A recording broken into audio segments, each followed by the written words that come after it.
아침 묵상을 담당하는 시카고 나사렛교회 양정성 목사입니다. 오늘도 하나님 말씀을 통해서 큰 은혜가 있기를 간절히 소망합니다. 오늘은 전도서 8장 9절에서 17절 말씀을 본문으로 하나님 말씀을 함께 나누겠습니다. 하나님 말씀 듣습니다. 내가 이 모든 것들을 보고 해 아래에서 행하는 모든 일을 마음에 두고 살핀즉 사람이 사람을 주장하여 해롭게 하는 때가 있도다. 그런 후에 내가 본즉 악인들은 장사 지낸 바 되어 거룩한 곳을 떠나 그들이 그렇게 행한 성읍 안에서 잊어버린 바 되었으니 이것도 헛되도다. 악한 일에 관한 징벌이 속히 실행되지 아니하므로 인생들이 악을 행하는 데에 마음이 담대하도다. 죄인은 100번이나 악을 행하고도 장수하거니와 또한 내가 아노니 하나님을 경외하여 그를 경외하는 자들은 잘 될 것이요 악인은 잘 되지 못하며 장수하지 못하고 그날이 그림자와 같으리니 이는 하나님을 경외하지 아니함이니라. 세상에서 행해지는 헛된 일이 있나니 곧 악인들의 행위에 따라 벌을 받는 의인들도 있고 의인들의 행위에 따라 상을 받는 악인들도 있다는 것이라. 내가 이르노니 이것도 헛되도다. 이에 내가 희락을 찬양하노니 이는 사람이 먹고 마시고 즐거워하는 것보다 더 나은 것이 해 아래에는 없음이라. 하나님이 사람을 해 아래에서 살게 하신 날 동안 수고하는 일 중에 그러한 일이 그와 함께 있을 것이니라. 내가 마음을 다하여 지혜를 알고자 하며 세상에서 행해지는 일을 보았는데 밤낮으로 자지 못하는 자도 있도다. 또 내가 하나님의 모든 행사를 살펴보니 해 아래에서 행해지는 일을 사람이 능히 알아낼 수 없도다.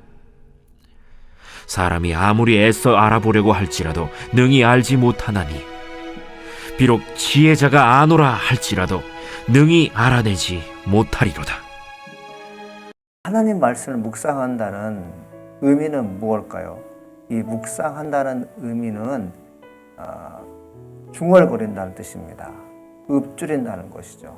뭐 대단한 것을 외워서 암기해서 논리적으로 사람들에게 설득력 있게 웅변하는 것을 묵상한다고 하지 않고 읊조리는 것, 중얼거린다는 것이죠. 사람이 읊조리고 중얼거리는 행위는 어떤 행위인가요? 뭔가 골몰하고 있다는 거겠죠. 뭔가 많은 생각을 하고 있다는 거죠. 오늘 말씀을 보게 되면 사람이 인생을 묵상한다고 되어 있어요. 오늘 하루의 일과를 묵상하지 않고 전도서의 저자는 인생 전체를 묵상했다고 성경은 기록하고 있습니다. 9절에 보니까 내가 이런 모든 것들을 보고 해 아래에서 행하는 모든 일을 마음에 두고 살핀즉이라고 되어 있습니다. 보았고 마음에 두었고 살핀즉 세상이 어떠다는 것입니까? 하나님께서 원하는 세상을 살지 않고 인간이 원하는 삶을 살게 되는데 결국은 헛되더라. 이것이 바로 오늘 말씀의 전체 주제일 수 있습니다. 우리는 어떤 삶을 살고 있는지 나 자신에게 물어볼 때가 있어요. 그리고 나 자신이 지금 살고 있는 여정이 과연 옳은지 누군가로부터 물어볼 때가 있습니다. 내가 대답할 수 있을까요? 다른 사람이 내 삶을 대신 대답해 줄 수 있을까요? 어느 때는 맞을 수 있겠지만 어느 때는 틀릴 수가 있습니다. 정확하게 보시는 분은 하나님이시겠죠. 우리가 묵상한다는 것은 무엇을 묵상한 것입니까? 내 인생의 여정이 이 길 가는 곳이 과연 옳은 길인지 그런 때인지 묻고자 함이 아니겠습니까? 간혹가다 하나님의 사람들은 내가 가는 길이 옳은지 모르고 갔는데 그것이 옳을 때가 있습니다. 그것은 무슨 뜻일까요? 내가 하나님께 마음을 두고 살았다는 증거가 아니겠습니까? 오늘 말씀을 보니까 특이한 내용이 나와요. 어떤 사람이 등장하는데 자기가 주장하는 일로 인하여 다른 사람이 해가 된다는 것입니다. 이 주장한다는 것은 무엇일까요? 주인으로 군림하는 것이죠. 그리고 내 말을 들어야지 살 수 있다는 것이죠. 자기 말을 들으면 살 수 있다고 하는데 그 사람의 말을 들은 사람이 아주 상처를 받았습니다. 이 어찌된 일입니까? 무엇 때문에 그런 일이 일어나는 것 같습니까? 사람의 행위가 하나님 보시기에는 어떻습니까? 악해 보였기 때문에 그렇죠. 자기가 보기에는 옳게 여김에도 불구하고 하나님 보시기에 악하게 보이면 그가 하는 모든 일은 남에게 해를 끼치는 것이고 결국 헛된 것입니다. 자, 악한 사람들이 어떤 사람이라고 성경은 기록하고 있는가 하면 사람들을 아픔을 주었던 사람들, 사람을 주장해서 아픔을 주었던 사람들이 어떤 결과를 맺는가 하면 장사 지냈습니다. 거룩한 곳을 떠나게 되죠. 그리고 성읍 안에서 잊어버린 바 되었다고 되어 있죠. 하나님께서 관여하는 세상은 어떤 세상입니까? 우리 눈에 악한 일을 했던 사람들이 사라지는 것입니다. 우리는 간혹 기도합니다. 하나님, 내 눈에 보이는 악한 사람들 정말 어떻게 저렇게 악한 일을 하며 살 수 있을까라면서 한탄하는 사람이 있다는 거죠. 하나님께서 그 사람들을 없애버립니다. 지워버립니다. 기억조차 하지 않는 사람으로 이제 나타나게 되는 것이죠. 우리는 그런 부류에 속한 사람이 되면 안 되겠죠. 제가 이제 말씀을 천천히 읽으면서 13절 말씀이 저에게 큰 은혜가 됐습니다. 뭐라고 쓰였냐면 악인은 잘되지 못하며 장수하지 못하고 그 날이 그림자 같으리니 이는 하나님을 경외하지 아니함이라 되어 있어요. 하나님을 경외하지 아니함이다. 하나님을 경외하지 않는 사람들은 사람을 주장해서 해롭게 하는 것이죠. 하나님을 경외하지 않는 사람들은 악인들로서 장사 지낸 바 되었고 거룩한 곳에서 떠나게 되고 결국 사람들의 기억 속에서 지워버리는 사람이 된다는 것입니다. 하나님을 경외한다는 것은 무엇입니까? 위로는 하나님을 찬양하고 그리고 이 땅에서는 사람들을 존중히 여기는 것이 하나님을 경외하는 것이죠. 사랑의 하나님인 동시에 심판의 하나님이라는 것을 우리가 묵도할 수 있어야 되는데 악인들은 하나님에 대해서 잘 모르기 때문에 사람을 함부로 대합니다. 이 땅에 속한 그 모든 영적인 피조물들은 하나님께서 만드신 자들이에요. 그러므로 사람의 주인이 사람이 아니라 사람의 주인은 바로 하나님이시고 하나님은 우리를 향해서 아들과 딸로 여기셨는데 아들과 딸로 여김을 받는 사람들이 악인들이 악하게 해서 상처를 준다면 하나님께서는 그들을 제하여 버리겠다고 말씀하고 있는 것입니다. 이 사랑하는 아침 묵상 여러분이 의로운 일을 하게 됩니다. 정의라고 외치는 것들이 있어요. 어느 때는 내가 정의라고 외치는 것이 악인들의 그 계획에 동참하는 것일 수 있고 내가 정말 최선을 다해서 일을 했는데 그 최선에 대한 결과가 옳다고 사람들로부터 인정받습니다. 그런데 공통점이 있어요. 시간이 지나고 보니까 뭘 그렇게 열심히 살았는가 하는 마음의 평안함이 없습니다. 다 헛되다는 것이죠. 근데 전도서 기자는 세상에서 가장 행복한 사람이 어떤 사람이 있냐면 15절에 이렇게 나와 있습니다. 이에 내가 희락을 찬양하노니 이는 사람이 먹고 마시고 즐거워하는 것보다 더 나은 것이 해 아래 없습니다. 여러분, 여호와를 찬양하면서 먹고 마시는데 즐거움을 느끼는 사람은 어떤 사람일까요? 성경은 얘기하기를 이 사람만큼 행복한 사람이 없다라고 성경은 얘기하고 있습니다.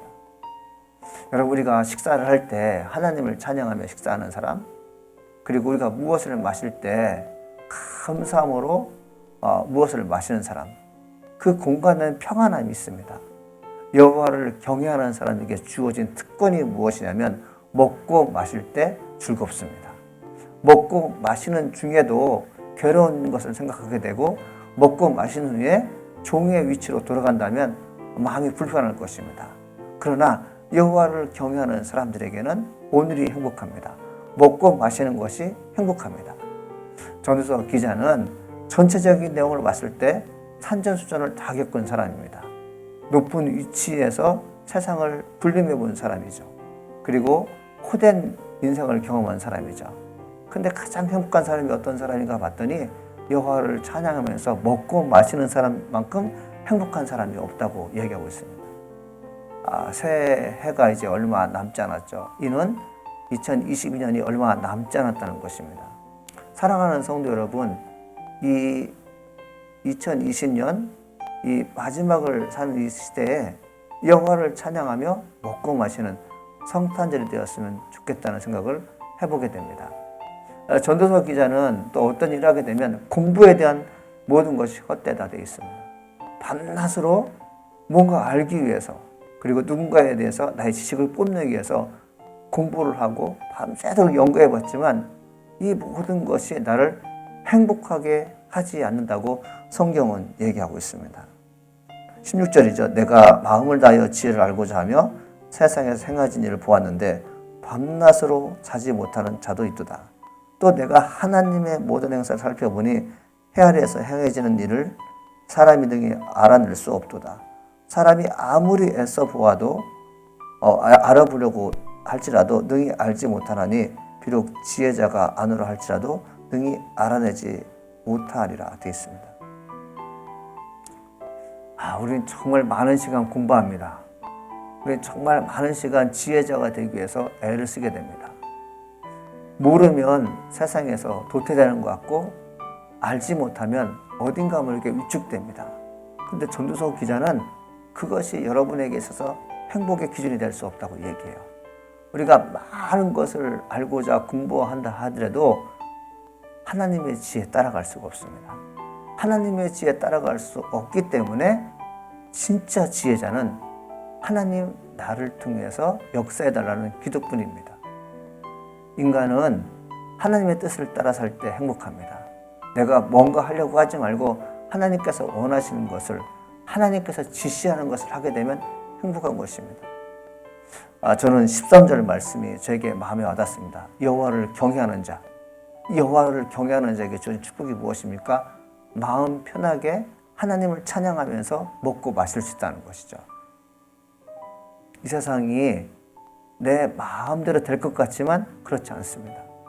내 의지가 어느 정도까지 행해질 때 평화가 주어질까 생각하는데 그렇지 않습니다. 하나님을 찬양하며 여호와를 경외할 때 우리에게는 진정한 평화와 위로가 임하는 것이죠.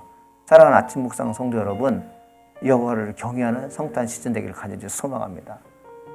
연말 연시를 맞이해서 분주하게 무언가 하려고 하지 말고 하나님께 예배드리면서 먹고 마시는 즐거움으로 여러분의 하루를 마감하기를 간절히 소망합니다. 기도하시겠습니다. 하나님 아버지 감사합니다. 오늘도 우리에게 충만함이 임하게 하시니 감사드립니다. 여호와를 경외하며 의지하는 것이 얼마나 큰 기쁨인지 다시 한번 깨닫게 됩니다. 우리가 하는 모든 수고와 노고가 있는데 하나님 이것이 내 감정과 내 의지의 사물이 되지 않고 하나님께서 원하시는 일들을 해낼 수 있는 축복의 사람 되게 도와주시옵소서. 예수님의 이름으로